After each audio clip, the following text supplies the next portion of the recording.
though that was a 3-2 pitch to Keeney, you don't want to give in. Sasser went to his best pitch. It is the breaking ball. It's one that he can throw for a strike, but just not able to execute it there. Hits Keeney, and first and second here with 2 out. And it looks like Elliot Avent is going to go to the right-hander in the bullpen. Yeah, so another pitching change for NC State. The Terps are in the lead for the first time, and the Wolfpack will go to the pen. Will come back, Maryland, with 2 on and 2 outs, and in the lead. 3-2 Terps, still batting top of the 7th. Only Degree Antiperspirant has motion sense, activated by your movement. The more you move, the more it protects. Do more.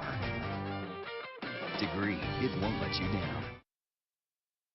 I found our colors. We've made a decision. Great. You should check out our workshops. Push your color boundaries while staying well within your budget walls. I want to paint something else. More saving, more doing. That's the power of the Home Depot. 2 companies are taking the best of themselves to create something better. So let's introduce ourselves to the world. Not again, but for the very first time. The new American is arriving. Baseball's back, and it's about to take the stage. The 2013 season begins Sunday, March 31st on ESPN. Wolfpack, number 13, Andrew Wick. Maryland still batting top of the 7th inning. They face their 3rd different Wolfpack pitcher in this frame.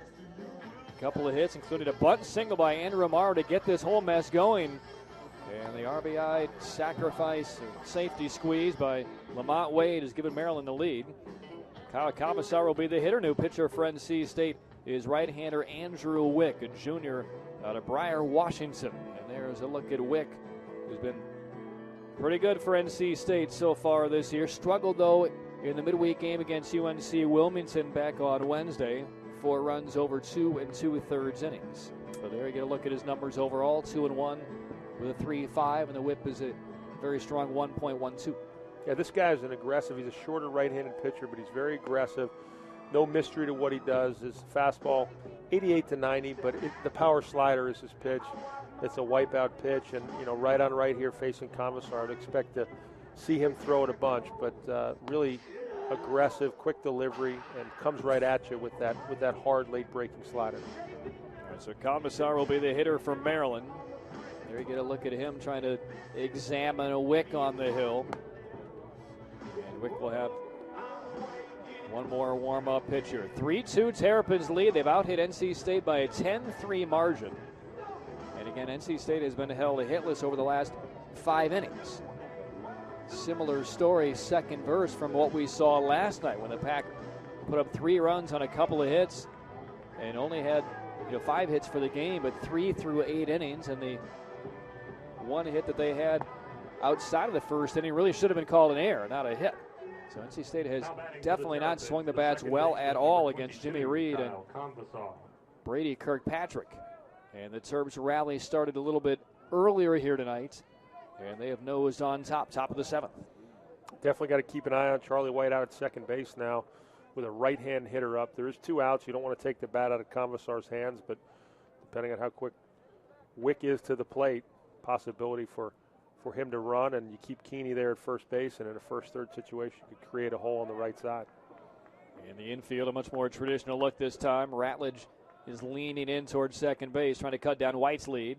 And there's a pretty devastating first pitch slider there against Commissar, strike 1. And we've seen that pattern from the NC State relievers, that first pitch breaking ball, and they've thrown it effectively. If you can come in out of the bullpen and throw a breaking ball for strike, gives you a great advantage to get ahead in the count in these type of situations. White at second, Keeney at first. 2 down in the Maryland 7th.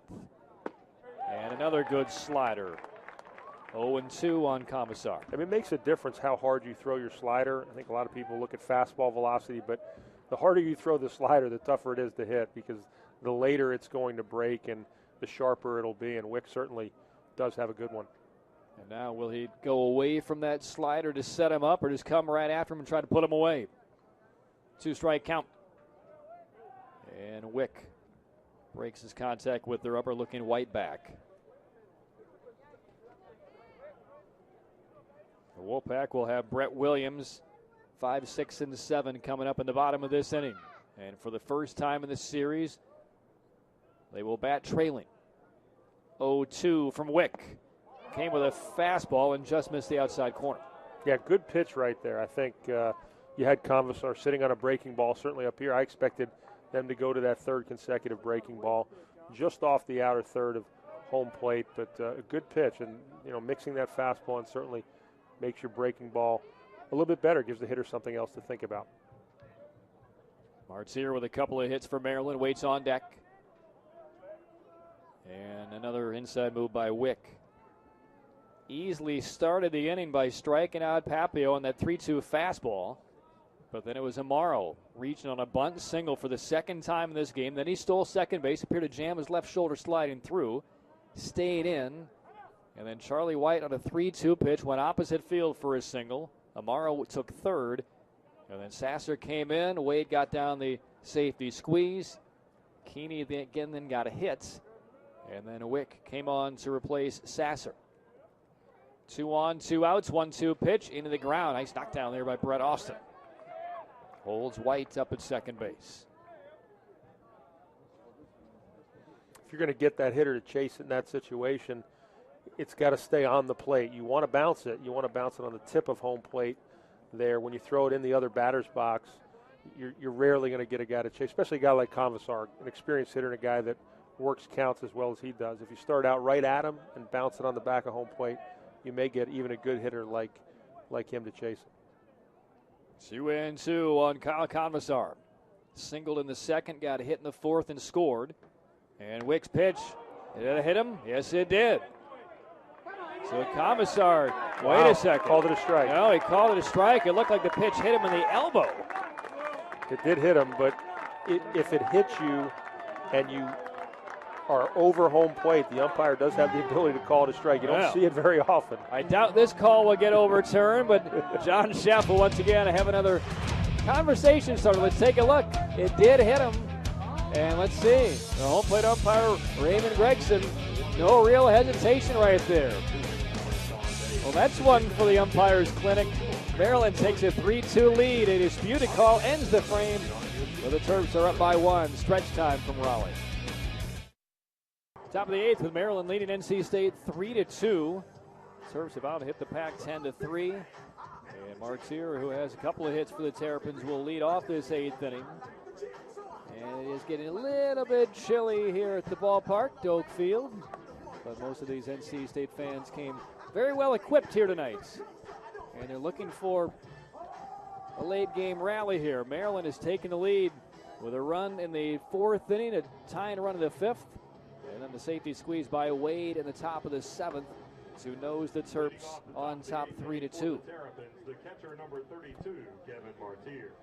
There you get a look at the weather conditions. I'm assuming that temperature is from earlier tonight. I doubt it's still almost 60 degrees, almost 9 o'clock. It's accurate whenever Is they it? took it to the 10th. Yeah. First pitch of the 8th inning too high on Martier. NC State down a run, 8th inning.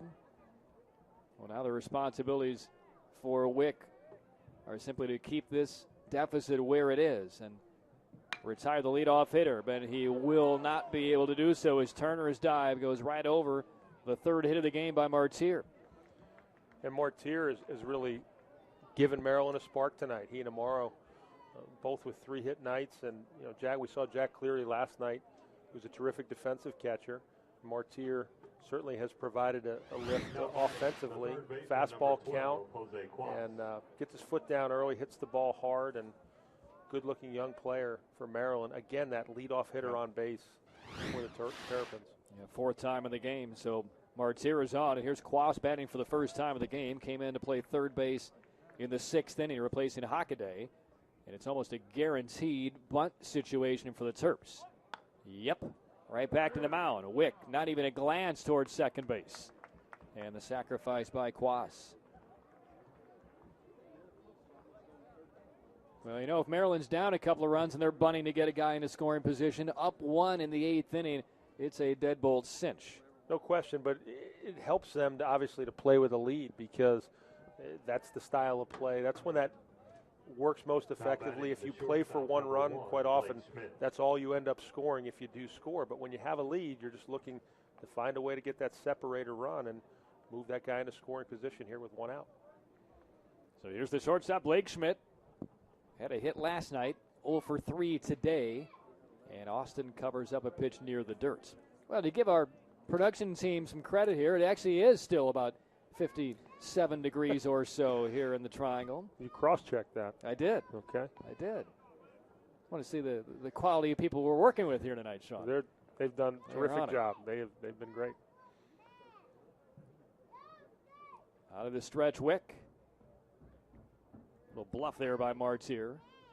And that sliced foul. Now looking ahead at tomorrow's weather, the rain is allegedly going to be moving in fairly quickly at about 7 a.m. tomorrow.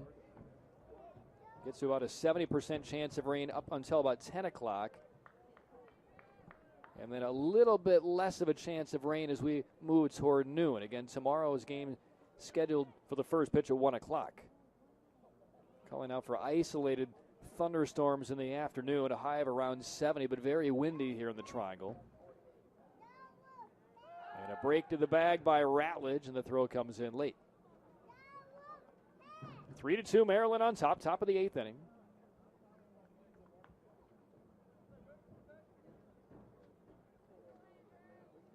Papio next. Action again in the Wolfpack bullpen. Ratledge pounds the glove and now backs off, and Schmidt lays off the high fastball.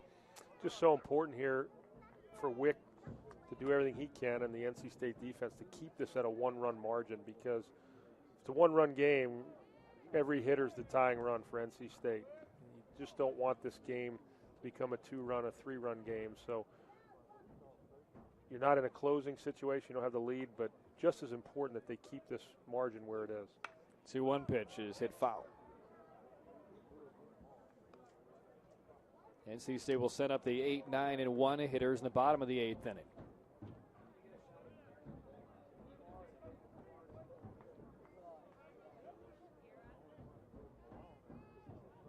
Two and 2 on Schmidt. There's a look at Wick, the 4th pitcher of the game for NC State. Leadoff base hit by Martyr, bunted ahead to second. Terps trying to tack on an insurance run in the 8th inning. And the 2-2 from Wick is a check swing foul. And we saw Quas with that sacrifice bunt, and even if you want to play a certain style, it's certainly impressive that these Maryland hitters, young players and veteran players, have done such a good job getting bunts down, right? Normally when you watch a game, you see at least one bunt popped up, but they've done a really good job. Lamont Wade with the big safety squeeze, but in addition, they've just been terrific at getting bunts down and executing. And there you see, finally a reliever is up for Maryland as Brady Kirkpatrick has gone 7 innings so far for Maryland and still has a 1-run lead. Top of the 8th. And the 2-2 strikes him out looking on the inside corner. So Schmidt did not like the call as head coach John Sheff comes down the line to protect his shortstop just in time.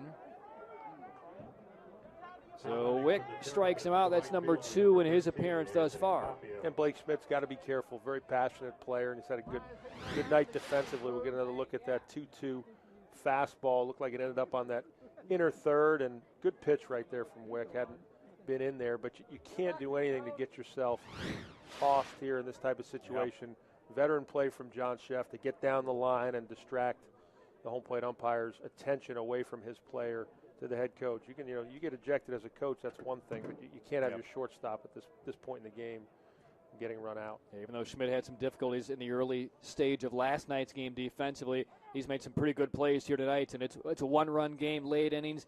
He's one of your junior leaders out there on this team. I mean, you have to stay in this ball game if you're Blake Schmidt. And plus, you already put Quas, who's your backup shortstop, in the game at third base, so you'd have to really move parts around that left side. You don't want to do that with a lead and a chance to win here on Saturday on the road. So 2 outs now in the 8th inning. Here's Papio. Strike 1 on him. Kevin Mooney is the right-hander of the pen for Maryland. has 2 of the team's 7 saves this year. And Mooney has been very tough this year for Maryland. 3-2 lead for the Terps, 8th inning. Papio is nothing of 5 in the series with 4 strikeouts. 1 strike pitch. 88 by the hands. But again, the Pack will send up Armstrong, Clyde, and then the switch hitting catcher Austin in the bottom of the 8th inning. The NC State infield right here doing everything they can to leave their feet and knock everything down. Get a look at Grant Clyde there. You want to play as deep as you can, and you want to lay out, leave your feet, knock the ball down. Don't let it get through here. 1-1. Bounced over the head of Wick. Ratledge from the third hop will throw out Papio and end the inning. So Martyr open up the frame of the base hit, stranded in scoring position, and Maryland maintains a 1-run lead. 3-2 Terps after 7.5. No runs on a hit, no errors, and 1 man. Top of the 9th, Maryland leading the Wolfpack 3-2. Same score by which the Wolfpack won the opener last night. For the Terps, as we saw 24 hours ago, spotted the Wolfpack a first inning lead. NC State all 3 last night in the opening inning, and a couple tonight against Brady Kirkpatrick. But an area hit since for the Wolfpack, and Maryland has chipped away. A run in the 4th, a run in the 5th. Broke the tie on a safety squeeze by Lamont Wade in the 7th inning. And there's a very confident Maryland dugout, and somewhere in that mix is Kevin Mooney, freshman reliever who just carved through the Wolfpack in the bottom of the 8th inning. And we'll see if they trust the freshman to take it off the sheet here, looking ahead to the 9th, with the Terps leading 3-2. Meanwhile, Maryland would love to give Mooney and or the rest of the Maryland bullpen, and you get a glance behind Wick right there. Nobody throwing for Maryland, but they would love to give Mooney an extra run or 2. And here's been one of their big catalysts tonight to lead off the 9th, Andrew Amaro. 3 out of 3, a couple of bunt singles, and no reason to believe he's not going to try and bunt his way on again right here. It's worked successfully a couple of times. No, rarely do you see a guy bunt for a hit twice in one game, and do it in the same spot. But Amaro has placed them very well and can really run. And he will take first pitch. A little hitch there by Gregson, the home plate umpire. Looked as though he was ready to call that a strike and did not. Amaro has scored 2 of the Maryland 3 runs. He has stolen a couple of bases. And the 1-0 from Wick. And he will try it again. Fielded by a Wick. Quick release in time. And Amaro, for the first time in the game, is retired. Now to the top of the order with Charlie White. I got to tell you, I was almost rooting for him to be safe there. I've never seen a guy bunt for a hit successfully 3 times in one game. So, oftentimes you see something in the game you've never seen before. I had a chance at least to see it there, and if he places it a little better and gets it away from the pitcher, I think he might have had a chance to do it. Wait till you see Billy Hamilton, AAA for the Reds this year at Louisville. Top of the order, strike 1 taken by White on a change. I mean, that guy, he probably hit the ground ball to short, and it's a double from what we've heard about his speed. What did he steal, about 155 bases last year between Pensacola and Louisville? He may not be in Louisville long. We'll see. Well, he needs to hit better than he did in spring training this year, that's for sure. True. Yep. Hit about 150. 0-1 pitch. That's on the inside corner. Previewing the Wolfpack 9th, it's going to be Turner, Fincher, and Sine. So those are the bats that, if you're Elliott Avent, you want coming up.